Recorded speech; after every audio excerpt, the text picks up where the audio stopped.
శ్రీ రేణుకా ఎల్లమ్మ తల్లి ఆశీస్సులతో జ్యోతిష్యం చెప్పబడను. స్త్రీ పురుషులకు వశీకరణం చేయబడను. జరిగింది, జరుగుతుంది, జరగబోయేది జ్యోతిష్యం చెప్పబడను. ఫోన్ ద్వారానే జ్యోతిష్యం చెప్పబడను. ప్రేమ సమస్యలు, పెళ్లి సమస్యలు, మనోవేదన, శత్రు సమస్యలు, పిల్లల పొరపాట్లు, భార్యాభర్తల సమస్యలు, ఇతర ఏ సమస్యలకైనా సరే జ్యోతిష్యం చెప్పబడను.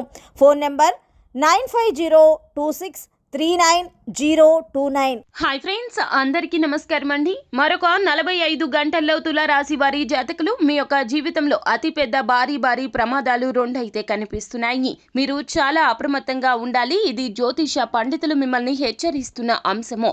నిర్లక్ష్యం వహించకుండా ఈ వీడియోని ఆలస్యం లేకుండా పూర్తిగా చూడండి.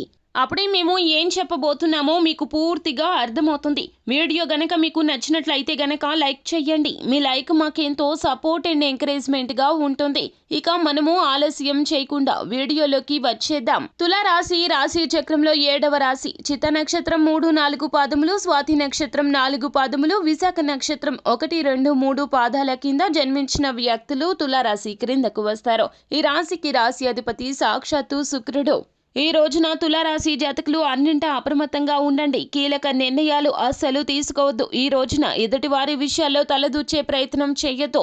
అతి కీలకంగా ఈ రోజున బంధుమిత్రుల మధ్య మీకు తగాదాలు వచ్చే అవకాశాలు కనిపిస్తున్నాయి. మీరు ఎక్కడికి వెళ్ళినా, శుభ కార్యక్రమాలకు వెళ్ళినా లేదా బంధుమిత్రులు మీ ఇంటికి వచ్చినా నోటిని అదుపులో పెట్టుకొని మాట్లాడండి. పరుష పదజాలాన్ని ఉపయోగించవద్దు. అదే విధముగా షో ఆఫ్ మాటలు మాట్లాడడం మానేయండి. మీకు అంత ఉంది, ఇంత ఉంది, అది చేస్తున్నాము, ఇది చేస్తున్నామో, మాకు ధన లబ్ధి ఎక్కువగా ఉంది కావున ఇలా మాట్లాడుతున్నాము అన్నట్లుగా మీ మనసును మాత్రము అస్సలు ఈ విధంగా మోటివేట్ చేసుకోవద్దు.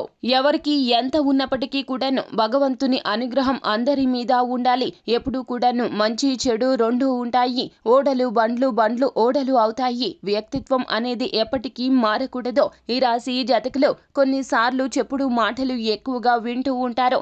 ఈ రోజున ఈ మాటల రీత్యా మీకు మీ జీవిత భాగస్వామికి మధ్యన కూడాను ఎన్నో రకాల అపార్థాలు, పొరపచ్చాలు వచ్చే అవకాశం ఉంది. బంధుమిత్రులతో తగాదాలు వస్తాయి. అదేవిధంగా జీవిత భాగస్వామికి మీకు మధ్యన ఉన్నటువంటి బంధం పలచబడిపోతుంది. ముఖ్యంగా 3వ వ్యక్తి మాటలు అస్సలు పరిగణలోకి తీసుకోవద్దు. మీ జీవిత భాగస్వామితో ఈ రోజున తగాదాలు పెట్టుకునే ప్రయత్నం చేయొద్దు. వారి యొక్క మనోభావాలు కూడాను తగిన విధంగా మీరు గుర్తించే ప్రయత్నం చేయండి. వారు ఈ రోజున ఏమాత్రం కోపాన్ని ప్రదర్శించినా కూడాను అందులో ఉన్న బాధను తెలుసుకునే ప్రయత్నం చేయండి.